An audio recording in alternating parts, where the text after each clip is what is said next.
Miarabazika rehetra manaraka ny vaovao makasika ny mety ho tetry ny andro. Araka ny hitantsika amin'ny sary azo avy amin'ny zanabolana dia any ho any amin'ny 5.7 kilometatra avaratra atsinanan'ny Diegona hoe atsiranana voalohany no misy an'ny foibean'ny CHIDO. Mbola ao anatin'ny antsoina hoe rivodoza mahery vaika hatrany ity rivodoza ity satria dia ny rivotra miaraka aminy manodidina ny 5.70 kilometatra isan'ora. Ny tafiditra tafakatra hatramin'ny 5.70 kilometatra isan'ora.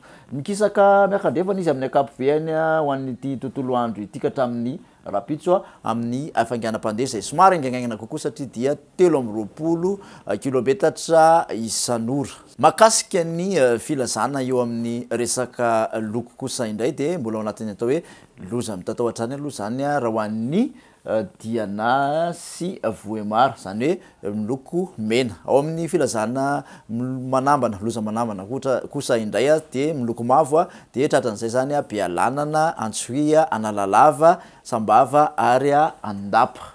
Ny any amin'ny ranomasina no tena voakasika kokoa raha resahana ho an'ity rivodoza ity zany raha ho an'ny ranomasina ao anelanelan'ny Besalampy ka hatrety amin'ny Cap d'Ambre zany dia tsy azo atao no miandrika ho an'ity anio ity ka hatramin'ny rapitso. Ao anatin'izay voakasika ho an'ny amin'ity anio ity ka hatramin'ny rapitso ihany koa ny ranomasina ao anelanelan'ny Cap d'Ambre ka hatrety amin'ny Cap Est aty zany hoe aty amin'ny Masoala aty dia tsy azo atao koa ny miandrika amin'izay toerana izay.